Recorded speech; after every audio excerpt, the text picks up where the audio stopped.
नमस्कार, आप देख रहे हैं न्यूज वन इंडिया। मैं हूं आपके साथ पूजा यादव। खबरों की शुरुआत करेंगे। बात सबसे पहले प्रयागराज की होगी, जहां प्रसपा के राष्ट्रीय अध्यक्ष शिवपाल यादव पहुंचे हैं। मृतक परिवार के सदस्यों से मिलने के लिए शिवपाल यादव पहुंचे हैं। शिवपाल यादव ने मृतक परिवार के सदस्यों को सांत्वना दी। खेवराजपुर में एक ही परिवार के 5 लोगों की हत्या हो गई। प्रयागराज सर्किट हाउस में रात्रि विश्राम करेंगे शिवपाल यादव। मृतक परिवार के सदस्यों से शिवपाल यादव ने मुलाकात भी की है और आज वहीं वो रात्रि विश्राम भी करेंगे। प्रयागराज में ही शिवपाल यादव ने मृतक परिवार को सांत्वनाएं दी हैं। खेवराजपुर में एक ही परिवार के 5 लोगों की हत्या हो गई, जिस पूरे मामले को लेकर पुलिस कार्रवाई कर रही है। लेकिन ये तस्वीरें आपके सामने उस दौरान की तस्वीर जब शिवपाल यादव परिवार के लोगों से मिलने के लिए पहुंचे। दरअसल परिवार के लोगों में बहुत ज्यादा नाराजगी है। शासन प्रशासन को लेकर कई दफा यहां पर नाराजगी लोगों ने जाहिर भी की। इस बीच क्योंकि अब लगातार पिछले कुछ दिनों से खूब एक्शन मोड में हैं, खूब एक्टिव भी हैं पॉलिटिकली तौर पर शिवपाल यादव, ऐसे में आज प्रयागराज पहुंचे हैं, जहां पर एक ही परिवार के 5 लोगों की निर्मम हत्या कर दी गई। इस परिवार से मिलने के लिए पहुंचे हैं शिवपाल यादव, जो इस वक्त दुखी है, परेशान है और जानना चाहता है कि आखिरकार उनके परिवार वालों का खूनी कौन है वो हत्यारा जिन्होंने उनके पूरे परिवार को तबाह कर दिया, खत्म कर दिया, सबको मौत की नींद सुला दिया। प्रयागराज पहुंचे प्रसपा के राष्ट्रीय अध्यक्ष शिवपाल यादव। मृतक परिवार के सदस्यों से मुलाकात की उन्होंने और परिवार को सांत्वनाएं दी हैं। इस पूरे मामले को लेकर सीएम योगी आदित्यनाथ ने भी मामले में सख्त कार्रवाई के निर्देश दिए हैं अपराधियों के खिलाफ। घर के सबका इंतजाम और सुनील जो बच्चा है इसकी नौकरी का प्रबंध भी हो और इनकी सुरक्षा हो, सरकारी नौकरी और सुरक्षा की व्यवस्था हो। आर्थिक मदद भी इस परिवार को मिले जिससे परिवार ये फिर से खड़ा हो सके। और ऐसी घटनाएं, एक घटना ये हुई है, इससे पहले नवाबगंज थाने में भी घटना हुई है। ऐसी घटना पर रोक लगना चाहिए और इस घटना का और दूसरी नवाबगंज में घटना जो हुई उसका भी पर्दाफाश हुआ करके सबका।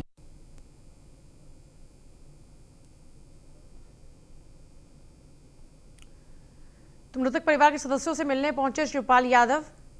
तस्वीरें आपके सामने। राज बहादुर है मेरे साथ, मेरे सहयोगी। राज बहादुर, फिलहाल क्या कुछ जानकारी है? शिवपाल यादव आज वहीं पर ही रुकेंगे, परिवार से मुलाकात की, परिवार को सांत्वनाएं दी, क्या कुछ रहा इस दौरान?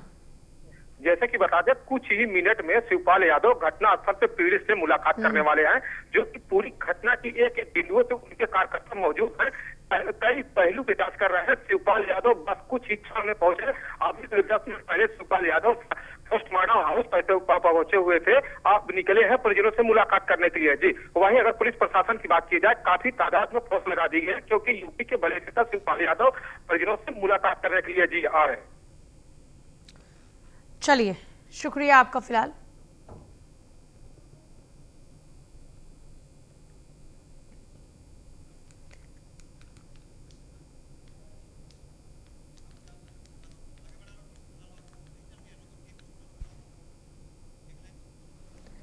मृतक परिवार के सदस्यों से शिवपाल यादव ने मुलाकात की। पहले वो मोर्चरी गए, वहां पर भी परिवार के सदस्य मौजूद थे और वहां पर उन लोगों से भी पहले मुलाकात की और फिर उसके बाद परिवार के और बाकी अन्य लोगों से बातचीत की, उनको सांत्वनाएं दी। बेहद दर्दनाक ये वाकया, जहां पर एक ही परिवार के 5 लोगों को मौत की नींद सुला दिया गया।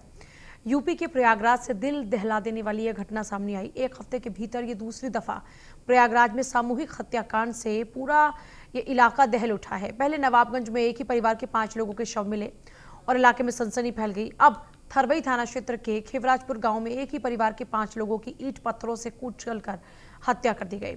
इतना ही नहीं, वारदात के बाद आरोपियों ने घर में आग तक लगा दी। इस पूरी घटना से इलाके के लोगों में दहशत है। पुलिस तफ्तीश कर रही है और किसने क्यों इस जघन्य वारदात को अंजाम दिया, ये सवाल लगातार बना है। फिलहाल शिवपाल यादव इस वक्त संगम नगरी प्रयागराज में ही मौजूद हैं। सवाल लगातार बना हुआ कि खेवराजपुर हत्याकांड की गुत्थी कब सुलझेगी। फिलहाल परिवार से मुलाकात के लिए शिवपाल यादव आज पहुंचे हैं खेवराजपुर में ही। खेवराजपुर गांव का ही ये पूरा मामला। एक्सक्लूसिव तस्वीरें फिलहाल हम आपको दिखा रहे हैं। शिवपाल यादव आज प्रयागराज में ही मौजूद हैं। पिछले काफ़ी दिनों से शिवपाल यादव बहुत ही एक्टिव हैं और आज जब ये बेहद दर्दनाक घटना घटी है, ये बहुत ही ज़्यादा दर्दनाक वाकया सामने आया है, तब ऐसे में शिवपाल यादव वहाँ परिवार से भी मिलने पहुँचे और प्रयागराज में ही अपने कार्यकर्ताओं से भी वो मुलाकात कर रहे हैं। यानी अपने संगठन को भी वो स्ट्रॉन्ग करने पर अब लगे हुए हैं। यहाँ पर अपने कार्यकर्ताओं से मिल रहे हैं और आप देख सकते हैं कि तमाम कार्यकर्ताओं से, उनके समर्थकों से मुलाकात कर शिवपाल यादव अब यहाँ से भी रवाना हो रहे हैं। ये प्रयागराज से एक्सक्लूसिव तस्वीर है शिवपाल यादव की। मेरे सहयोगी वहाँ पर इस वक्त मौजूद हैं, जो कि शिवपाल यादव को लगातार फॉलो भी कर रहे हैं। क्या कुछ उनके आज कार्यक्रम हैं प्रयागराज में, उसको फॉलो कर रहे हैं। फिलहाल तस्वीरें आपके सामने हैं। इससे पहले थरवई थाना क्षेत्र में ये घटना सुनील जी के यहाँ हुई है, आप यहाँ पहुँचे हैं, क्या बातचीत हुई और किस तरह से घटनाएं और कई और भी हो चुकी हैं इस इलाके में, क्या कहना सर? देखिए, जघन्य घटना हुई है, तो हम इस घटना के मौके पर भी जाना चाह रहे हैं। अभी सुनील से हमारी बात तो हो ही गई है, तो इस घटना के बाद जो उन पर दुख का जो पहाड़ टूटा है, तो हम सुनील के साथ हैं। और हम यहाँ से जाने के बाद मुख्यमंत्री से मांग भी हम करते हैं कि ऐसी जो जघन्य घटनाएं हो रही हैं उन पर रोक लगे, और रोक लगने के बाद जो सुनील के परिवार को इस घटना से शीघ्र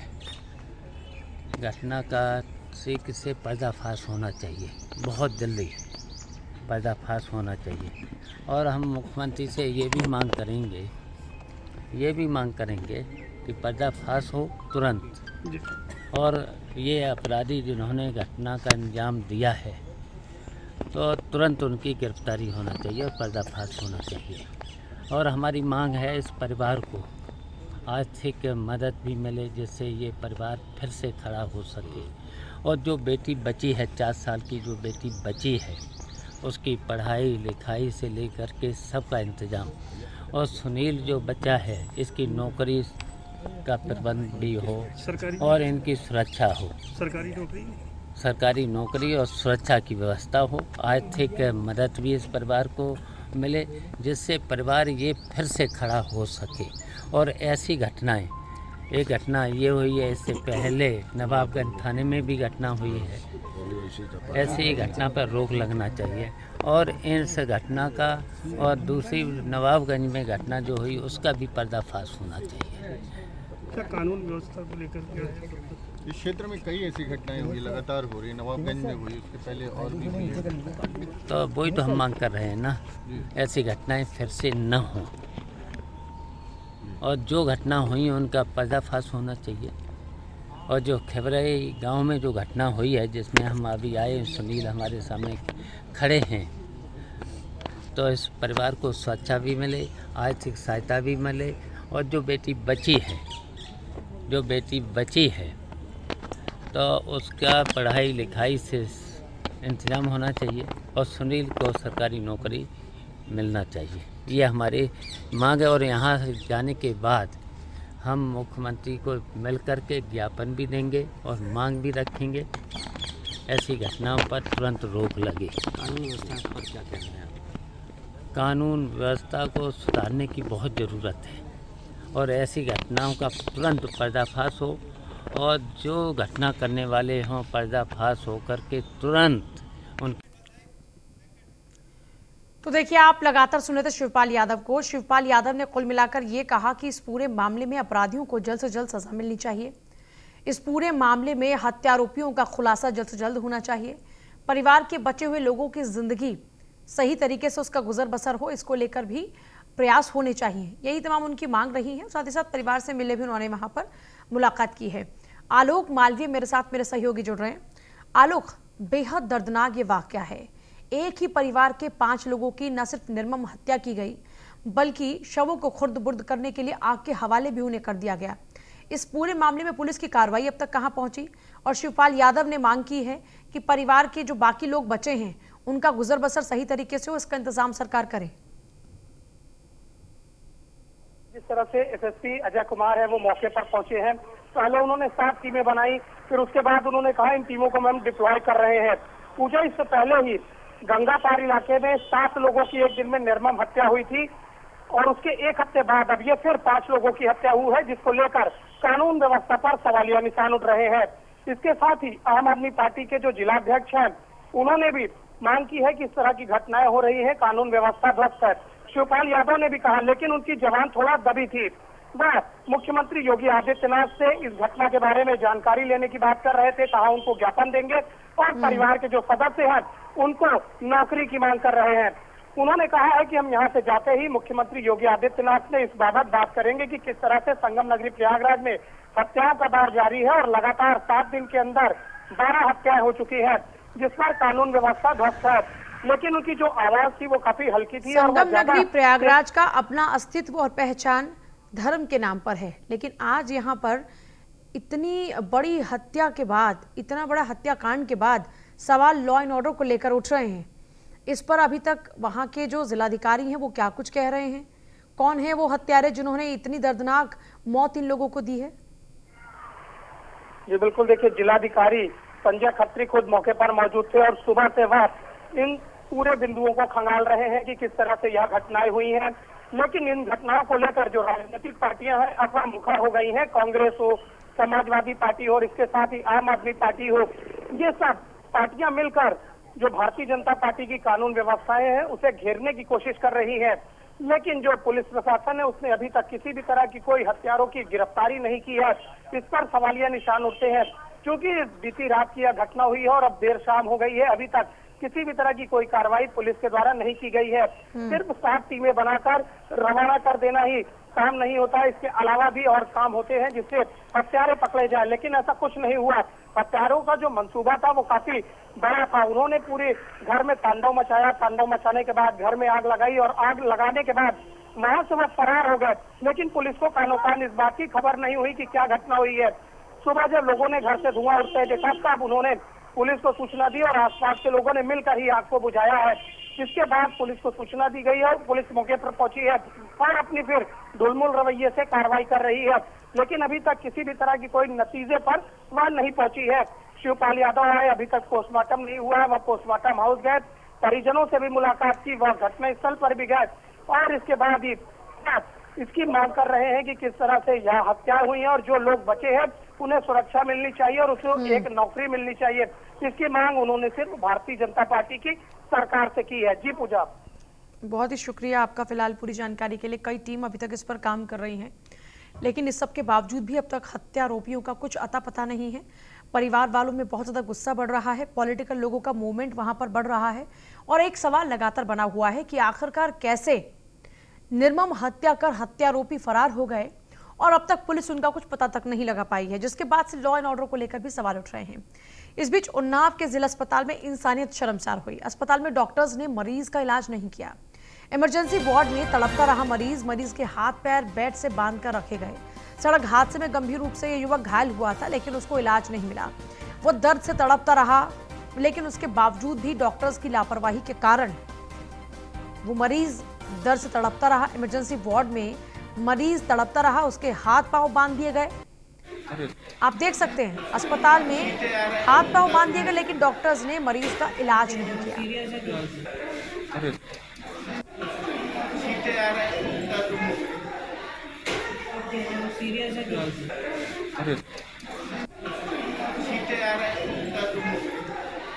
जिला अस्पताल में इंसानियत शर्मसार हुई। देखिए, एक तरफ ब्रजेश पाठक जिनके पास ही महकमा है, वो लगातार औचक निरीक्षण कर रहे हैं और तमाम डॉक्टर्स को, कर्मचारियों को एक ही उनका संदेश है कि जो भी पेशेंट्स यहाँ पहुँच रहे हैं वो और उनके परिवार वाले ऑलरेडी तकलीफ में हैं, उनकी तकलीफ को बढ़ाने का काम ना किया जाए। लेकिन उसके बावजूद भी न डॉक्टर्स पर कोई फर्क पड़ रहा है और ना ही अस्पताल कर्मचारियों के ऊपर। नीरज द्विवेदी संवाददाता उन्नाव से हमारे साथ है। नीरज, पूरे मामले पर आपसे तफसील से जानकारी चाहेंगे। एक्चुअली मैं आपको बता दें कि ये जो एक्सीडेंट हुआ था और एक्सीडेंट के बाद में घायल को जिला अस्पताल लाया गया था। सबसे पहले से इमरजेंसी में भर्ती कराया गया। इमरजेंसी जो स्टाफ है उसकी लापरवाही लगातार, पहले भी शिकायतें लगातार मिलती रही हैं। इसको प्राथमिक उपचार जो देना चाहिए था वो प्राथमिक उपचार नहीं दिया गया। उसके अलावा जब पेन से यानी दर्द से जो है मरीज कराह रहा था तो उसको जो बेड में है उसे बांध दिया गया और बांध करके जो स्टाफ था वहां पर वो मौजूद, उसने किसी भी तरीके की जो दवाइयां उसे देनी चाहिए थे उपचार के तौर पे, वो उपचार की दवाइयां नहीं दी। हालांकि इस मामले को लेकर के जिलाधिकारी ने संज्ञान लिया है और पूरे मामले की जो है तफ्तीश कर रहे हैं। लेकिन सबसे एक अहम बात है कि जब जिला अस्पताल जैसे इमरजेंसी वार्ड में इस तरीके की तो इसके हाथ पर बांधने की जरूरत क्या थी? मतलब सर पर उसके पट्टी है, खून फिर भी बह रहा है, वो दर्द से चिल्ला रहा है लेकिन उसके पास कोई जाकर भटक तक नहीं रहा। ये हाथ पैर बांधने की जरूरत क्यों पड़ी? ये कौन सा तरीका हुआ ट्रीटमेंट का? जी बिल्कुल, ये स्टाफ की पूरी लापरवाही है, क्योंकि पहले भी कई मामले ऐसे आए हैं जिसमें स्टाफ ने, इमरजेंसी का जो स्टाफ है वो उसकी कई शिकायतें पहले भी मरीजों द्वारा, तीमारदारों द्वारा की गई हैं और वो इस तरीके की हरकतें करते हैं, क्योंकि कहीं ना कहीं जो मरीज के साथ में ये शर्मनाक हरकत की गई है, अपने में एक बहुत बड़ा इसमें जो है कार्रवाई होनी चाहिए और लगातार जो है इसको डीएम को संज्ञान में लेना चाहिए पूरे मामले को, क्योंकि जिस तरीके से उसके हाथ पैर, एक घायल जो हाथ पैर बांधे गए हैं, ये अपने में एक बड़ा मामला है। जी चलिए, बहुत ही शुक्रिया आपका खैर फिलहाल पूरी जानकारी के लिए।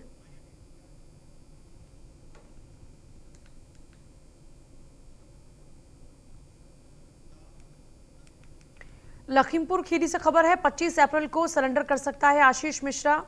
लखीमपुर खीरी कांड का ये मुख्य आरोपी है। सुप्रीम कोर्ट ने मंत्री पुत्र आशीष मिश्रा की जमानत को रद्द कर दिया था और 1 हफ्ते में सरेंडर करने को कहा था। अब क्योंकि कोई राहत नहीं मिली है गृह राज्य मंत्री केशव मिश्रा को, आशीष मिश्रा को अब सरेंडर करना होगा। सुप्रीम कोर्ट से कोई राहत नहीं मिली थी, जिस जमानत पर वो बाहर था चुनाव के दौरान में, आपको याद होगा, इसको जमानत मिली थी और तब से लगातार ये खुली हवा में सांस ले रहा था। दरअसल आरोप इनके ऊपर जो हैं वो बहुत ही बड़े हैं, किसानों को कुचलने के आरोप हैं। उस पूरी की पूरी घटना का मुख्य आरोपी है आशीष मिश्रा। खुद एसआईटी जांच में प्रथम दृष्टया जो रिपोर्ट सामने आई उसके मुताबिक सब कुछ प्री प्लान था। इतने गंभीर आरोप आशीष मिश्रा पर लगे हैं। हालांकि सुप्रीम कोर्ट से कोई राहत नहीं मिली और सुप्रीम कोर्ट ने जमानत को रद्द कर दिया और 1 हफ्ते का वक्त दिया सरेंडर करने के लिए। अब 1 हफ्ते में आशीष मिश्रा को सरेंडर करना है। 25 अप्रैल को सरेंडर कर सकता है आशीष मिश्रा।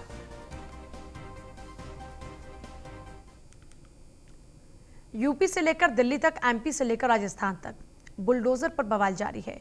विपक्षी दल बुलडोजर वाले एक्शन को सवालों के कटघरे में खड़ा कर रहे हैं, लेकिन योगी सरकार ने साफ कर दिया है कि यूपी को अपराध मुक्त बनाने के लिए गुंडों माफियाओं के खिलाफ बुलडोजर यूं ही चलता रहेगा। चाहे कुछ भी कर लो, नहीं रुकेगा बुलडोजर। गुंडों माफियाओं पर आगे भी टूटेगा कहर। यूपी को अपराध मुक्त बनाने की है बारी। माफिया पर और सख्त एक्शन की तैयारी। बुलडोजर वाले एक्शन पर भले ही विपक्ष जितने भी सवाल खड़े करे, लेकिन बाबा का बुलडोजर न रुकेगा, न थमेगा, न झुकेगा। बुलडोजर पर मचे सियासी बवाल के बीच सीएम योगी ने साफ कर दिया है कि गुंडों माफियाओं, अपराधियों की छाती पर बुलडोजर दहाड़ता रहेगा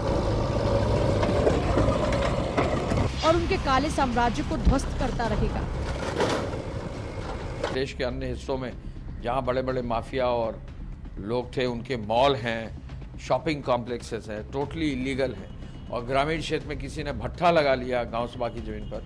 इस तरह की पूरी कार्रवाई पर जो प्रभावशाली काम हुआ है वो आगे भी जारी रहेगा। परसों गृह विभाग की समीक्षा में ये कहा गया है, निर्देशित किया गया है कि हम 100 दिन, 6 महीने, 2 साल और 5 साल की योजना बनाकर कार्रवाई करें। बुलडोजर पर मचे बवाल के बीच सीएम योगी ने गृह विभाग की समीक्षा बैठक की।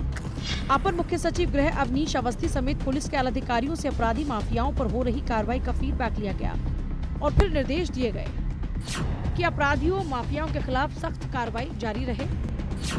अपराध मुक्त यूपी बनाने की दिशा में तेजी से प्रयास हो। अपराधियों की संपत्तियों को जब्त कर सख्ती से कार्रवाई हो। अवैध निर्माण को प्रक्रिया के तहत ध्वस्त किया जाए। अपराधियों की संपत्तियों को चिन्हित किया जाए। योजनाबद्ध ढंग से अपराधियों पर कार्रवाई हो। एक उद्देश्य यह है कि जो ऑर्गेनाइज क्राइम है, जो एक गुंडे बदमाश और माफियाओं का क्राइम है, इसको समाप्त किया जाए।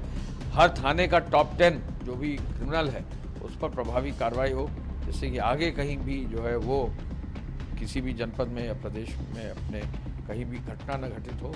ये पूरा एक अभियान चल रहा है। पिछले 5 साल में योगी सरकार ने अपराधियों माफियाओं की कमर तोड़कर रख दी। यूपी के जितने भी बड़े गुंडे माफिया थे वो या तो सलाखों के पीछे हैं या फिर उनका राम नाम सत्य हो चुका है। सिर्फ इतना ही नहीं, उनके काले साम्राज्य को भी सरकार ने ध्वस्त किया। दावा है कि अब तक माफियाओं के खिलाफ सख्त कार्रवाई करते हुए 2081 करोड़ की अवैध संपत्ति जब्त हो चुकी है। अब तक क्राइम फ्री नहीं हो जाएगा, ऐसा तो है नहीं कि हम लोग अभी पूरी जो है कार्रवाई कर पाए हैं। जहाँ जहाँ भी जो भी क्राइम है और क्रिमिनल्स हैं उन पर आगे तक कार्रवाई करना ये हमारा लक्ष्य है। बुलडोजर के जरिए सरकार अपराधियों पर सख्ती कर रही है, लेकिन विपक्ष को बुलडोजर वाला एक्शन रास नहीं आ रहा। ऐसे में अपर मुख्य सचिव अवनीश अवस्थी ने ये भी बताया कि अपराध मुक्त यूपी बनाने के लिए बुलडोजर वाली कार्रवाई क्यों जरूरी है। ये क्रिमिनल्स के बारे में ये मैं बता दूं, जेल जाते हैं, फिर बेल पा जाते हैं, फिर जो है क्राइम के एरिया में कहीं ना कहीं जो है उनका वो सामने क्राइम करते हैं, कई बार जो है गैंग के रूप में करते हैं, सामने नहीं आते हैं। तो अगर उनकी वित्तीय जो भी उनके साधन हैं, जो अवैध अर्जित संपत्ति है, उस पर अगर प्रभाव डाला जाता है और उसको कुर्क किया जाता है। गैंगस्टर एक्ट की कार्रवाई 1986 से चल रही थी, हर साल मात्र 20 करोड़ रुपए की संपत्ति कुर्क होती थी, अब 1000 करोड़ से अधिक की संपत्ति कुर्क हो रही, तो उसका प्रभाव पड़ रहा है। तो साफ है कि यूपी में बाबा का बुलडोजर गरजता रहेगा। जो भी अवैध निर्माण कराएगा ये वहां पहुंचेगा, अपराधियों माफियाओं की कमर तोड़ता रहेगा और यूपी को अपराध मुक्त प्रदेश बनाने की दिशा में आगे यूं ही बढ़ता रहेगा। Bureau report, news 1 India. खबर फतेहपुर से है। अवैध निर्माण पर चला बुलडोजर, सरकारी जमीन पर हो रहे अवैध कब्जे को ढहाया गया। सहकारी समिति की जमीन पर यह कब्जा किया गया था। एसडीएम, सीओ समेत भारी पुलिस बल मौके पर मौजूद रहा। बुंदेलखंड हथकरघा सहकारी समिति का यह पूरा मामला है।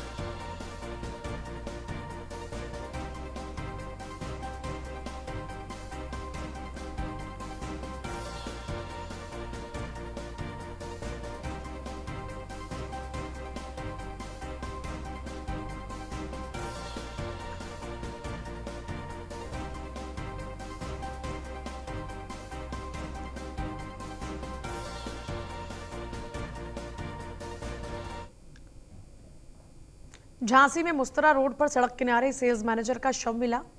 शव करीब 2 दिन पुराना बताया जा रहा है, जबकि मृतक सेल्स मैनेजर के पास से सुसाइड नोट भी बरामद हुआ है। सुसाइड नोट में 3 रिश्तेदार 3 सूदखोरों पर परेशान करने के आरोप हैं। पत्नी का कहना है कि पति से जबरन सुसाइड नोट लिखवाया गया और फिर उनकी हत्या की गई है। पुलिस ने शव को कब्जे में लेकर मामले की तफ्तीश शुरू कर दी है। करीब 7 महीने से वो एक फूड्स कंपनी में सेल्स मैनेजर के पद पर काम कर रहा था। घरेलू विवाद के चलते पत्नी और बच्चों से अलग रह रहा था।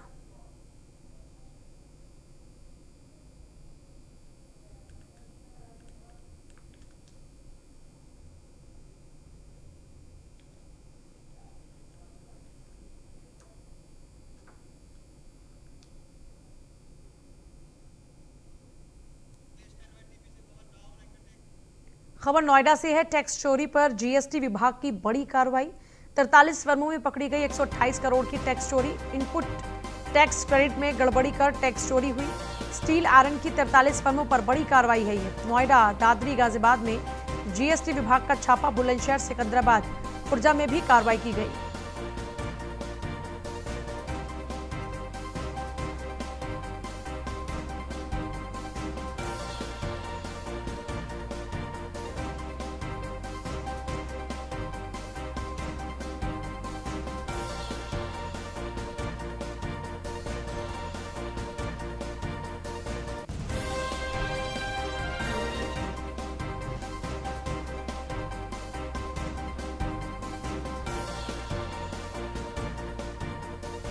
निशांत है मेरे साथ। निशांत, जरा पूरी जानकारी चाहेंगे आपसे। देखिए पूजा, ये बड़ी कार्रवाई जीएसटी विभाग द्वारा की गई है। लगातार ये जो कंपनी, लोहे की कंपनी है और आयरन जो कंपनी है, वो लगातार जीएसटी चोरी कर रही थी, जिसको देखते हुए जीएसटी विभाग लगातार नजर बनाए हुआ था। वहीं इनकम टैक्स और जो जीएसटी विभाग ने ये बड़ी कार्रवाई देखने को मिली है, जिसमें छापेमारी की है। 43 फर्मों पर एक साथ ठिकानों पर छापेमारी की है। लगभग 23 टीमें इसमें कार्रवाई कर रही हैं, जिसमें देखा गया है कि जीएसटी लगातार चोरी कर रहे थे। 128 करोड़ की जीएसटी ये 43 फर्म चोरी करते हुए पकड़ी गई हैं, जिसमें देखा गया है कि लगभग आधे का ये कागजों में बिल बनाया करते थे और लगातार चोरी किया करते थे। कुछ इन्होंने जीएसटी फर्जी कागजात बनवाकर भी बनाए हुए हैं।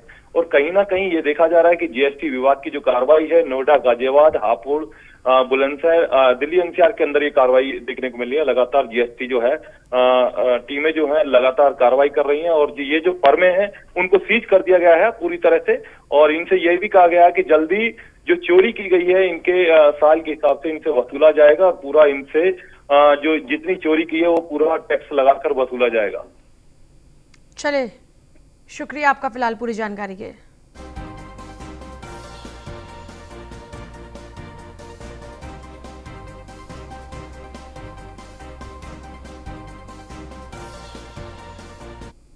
सहारनपुर में 2 शव मिलने से इलाके में सनसनी फैल गई। बता दें कि नानौता थाना क्षेत्र में 4 दिनों से लापता युवक का शव खेत में पड़ा मिला। मृतक बीते 4 दिनों से लापता था, जिसकी गुमशुदगी की रिपोर्ट थाने में दर्ज कराई गई, लेकिन पुलिस ने मामले में कार्रवाई नहीं की। मृतक प्रवीण से कुछ ही दूरी पर खेत मालिक विनोद राणा का शव पेड़ पर फंदे से लटका मिला। घटना की सूचना पर एसपी देहात सूरज राय समेत अन्य पुलिसकर्मी भी पहुंच गए। दोनों की मौत का आपस में क्या कनेक्शन है, इसकी जांच शुरू कर दी गई है।